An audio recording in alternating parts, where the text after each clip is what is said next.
What's going on, y'all? Tonight we are working on making a cold air intake for the Mazda. I'm still waiting on some parts to finish up the 5-speed swap, so I wanted to keep a couple videos going out.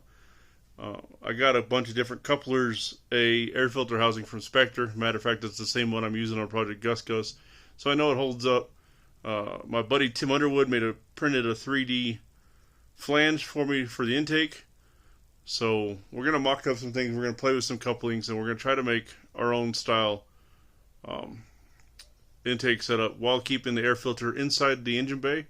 Only because here in Colorado we get so much weather, I don't want the air filter down in the fender like a traditional cold air intake for a 4-cylinder car. Let me show you what space we're working with and we'll get to it.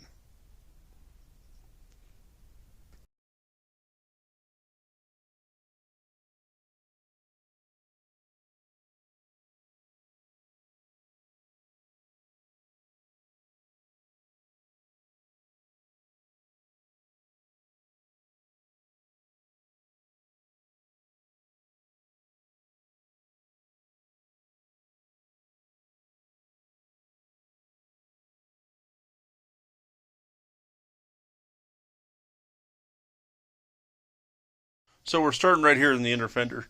You guys can see I've got this flange, and it lines up perfectly with the hole that's already there. It's a 3.5-inch diameter hole. And Tim Underwood, a buddy of mine, he's also from the Florida Explorer realm, printed this up for me on a 3D printer. So it fits right in there. I designed it, cut it out on cardboard, and then sent him the measurements, and this is what we came up with. We're going to take a 3.5-inch to 3-inch coupling, like this. It's going to sit in here just like this.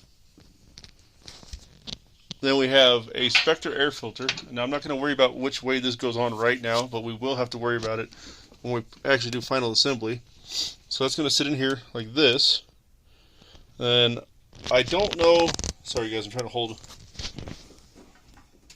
I'm not 100% sure if I'm going to do a 3-inch 90 or a 3-inch straight here. I do have some aluminum tubing that we can connect to this. My thought process is trim this coupling down so we move the fitting inward about an inch or two. That'll give us more room here for metal. And then as we do this, I'm just talking all through my thought process, and this is all, I don't want to hide anything from y'all. 3-inch to 2 3/4, 2 3/4 to 3-inch, then 3-inch to 2.5. And I'll make a list of these. My thought is to leave these how they are. Maybe take a 1/4 inch out of these so I can get a little more metal in here. And then here, I might take 1/2 inch out of this coupling, all just so I can get more space, because I still have to think about my breather and my intake, or my air intake IAT, intake air temperature sensor. Now my goal is to put this in the 90, whatever 90 I use, right here in the corner, and I'm going to put my breather right around here just before the bend. I want to take some material out of some of these couplings because I don't need this much rubber, and I want to try to show off as much polished metal and not all red couplings. Let me set the camera down and figure out a way to record me mocking this up for you guys, and we'll go from there. Alright, so taking this, I've got a breaker bar in the end of my air filter housing just to support it for now. So yes, that's what we're going to go with there. Now I can lay a 90 on here like this, and then we'll kind of just set it up here so you guys can visualize it. Then the mass air sensor is going to sit in here like this.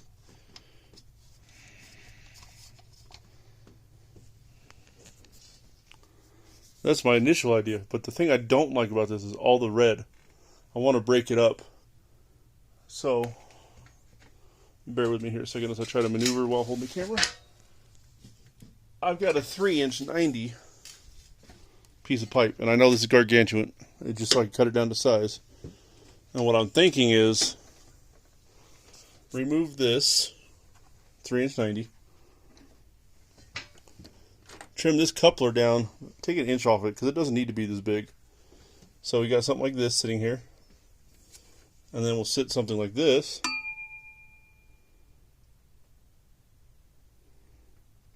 And then what we'll do is cut this down to size. And in the meantime, because I want more shiny than red, I'll take this red coupling, slide it down a hair.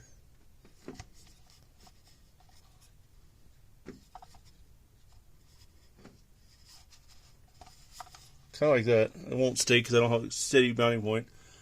And then like right about there, we have a spot to put our breather without puncturing into this rubber coupling. And all for the breather, all you need is a barb fitting and a rubber grommet. And what I could do here is take an inch out of here, like this, maybe even an inch and a half. I'll have to take some measurements. And then we'll trim this down, and we'll shift this down further towards the firewall, or towards the inner fender, and that'll allow us more aluminum pipe to show there. Now, when this is mocked up where it needs to be, something like that, then we would take the factory grommet from our stock air box. It's kind of brittle and old, but it should be okay. It's not like cracking under pressure. And take our take our inlet air temperature sensor, and then drill a hole here just so it draws that air fresh.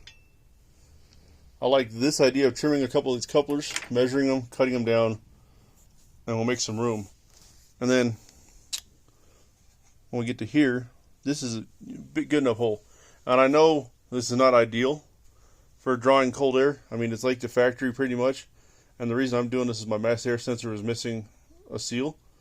But I don't want that air filter inside the fender well, or inside the fender where when snow and rain hits, we run into problems here in Colorado. I'm not trying to build a fast car. I just wanted to look clean as we redo it. And if I'm going to be in here, I might as well do it right. Like I said, we're going to trim some of these couplings. I think that's the easiest way. I have an idea how I want to do it. I just got to figure out how I'm going to actually execute the plan. I think I want to take one of these couplings, stick it on a piece of straight pipe, mark it, and then roll the pipe. And I have a flat straight pipe with me. I want to roll the pipe and hold a razor blade to it so I can get a nice straight cut and trim everything up and clean it up. These couplings I don't want to touch because they're reducers. This one I can because you have so much 3-inch pipe. I can take about an inch out of it and be okay. And that just gives me, the only reason I thought about doing that is for a little more shiny bits showing. And then, like I said, this one I can almost cut an inch out of this. It doesn't need to be this big because there's not that much bite room here. And I know if I do it right, you only need about half of this. Should work. And then here too, so we shift everything down. And you can use a Sawzall to cut these. You can use a cutoff wheel. You can use a hacksaw. When we go to cut this and mark this, I'll show you guys how I do that. Let me get to marking and measuring my couplings, and we'll go from there. Alright, you guys, what I did is I took this coupling, slid it onto the tube as far as it'll go, and then marked it. That tells me how far that 3-inch coupling will slide on, or how much room I have to play with. Putting a tape measure on it, I've got about 1 5/8 inches. So I probably could take half an inch comfortably. That gives me an inch of contact. I could take 5/8 off actually, but I only want to do about half an inch. Take a half inch off the coupling, and that'll give me more room for aluminum tubing to show through. And I could probably do the same with the reducers on the mass air, but I really don't want to mess those up. So that being said, that's where we're at there. I want to keep at least 1 inch for my hose clamps. That should give me enough bite.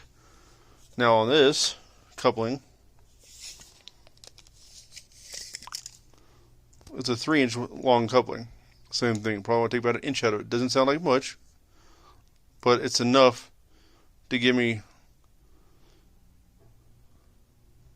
It's enough to give me a little more aluminum tubing protruding out, and we can shed some red ducting. Now, let me set that aside. Now, the next one is going to be pulling this off of here and using my straight tube again to measure the depth of this one. so I can shift the air filter closer to the engine compartment or to the inner fender. So let me get this apart, get my makeshift holder off, and we'll go from there. Alright, this one's a little different. This is the one to the inner fender. You guys can see how I marked it. We're going to pop the coupling off, and we're going to measure the distance to the edge of the tube. So this is the inner fender coupling. You can see how I marked it. We're going to take the coupling off, and we're going to measure it. Then we're going to measure this depth here and see how much difference we have, and that's how much we could take off this coupling. I might leave a 1/4 inch to play with, or so we'll see where we're at. So here's our mark. Same thing, 1 5/8. Alright, so it's 1 5/8. And then we are 3/4 of an inch. So dang, I guessed it right. So we want to take 1 inch out of that coupling on the 3-inch side. On this coupling, on the 3-inch side, take 1 inch out of that. And then on this coupling, we want to take 5/8 out of both of them. We want to take 5/8 out of both of them. That'll open that up. And then this one we want to take 1 inch out of. So I'm going to lay those down and work on a way to mark them, and we'll go from there.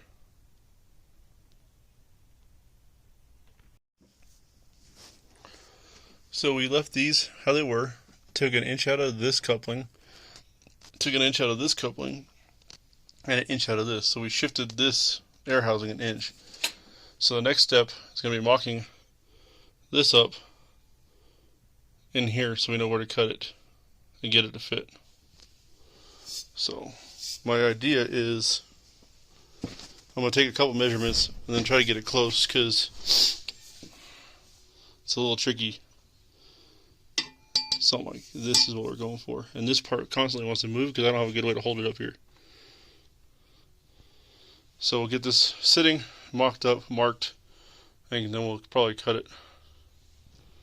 And since the kids are in bed, I'm going to have to use my hacksaw.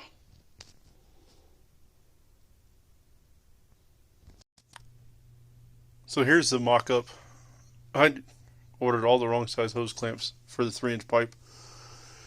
So I've got to pick up 5 hose clamps that'll fit this proper.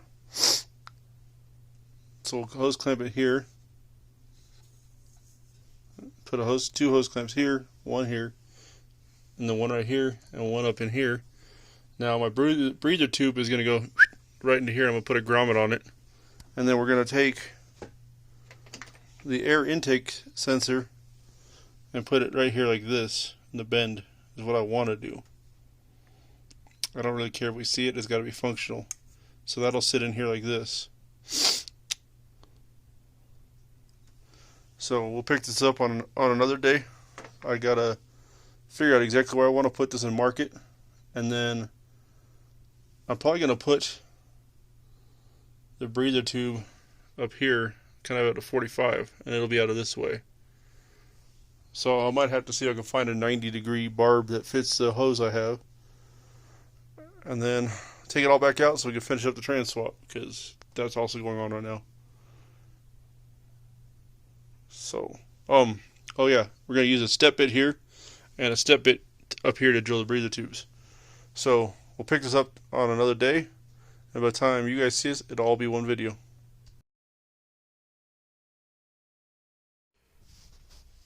So for the idle air temperature, I just used a step bit, drilled it out, put a rubber grommet, the stock rubber grommet in it, and then pushed this through.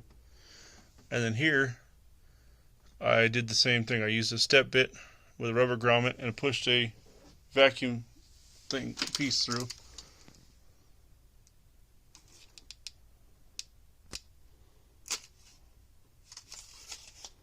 This was originally listed as a Spectator kit. Spectre makes a kit similar to this. That's a box full of parts. But I bought this one off of Amazon. The drill bits were shit, so I used my own step bit. 3.5-inch 3D printed flange from Underwood. Spectre intake. all the hose clamps in place, intake air temperature sensor, breather. Nice and clean. I used a factory breather tube to cut down. And this keeps our filter up high and out of the fender like the other ones. It's not going to make any difference whether my filter's here or down there, because either way this tube would get warm on a cold air intake setup.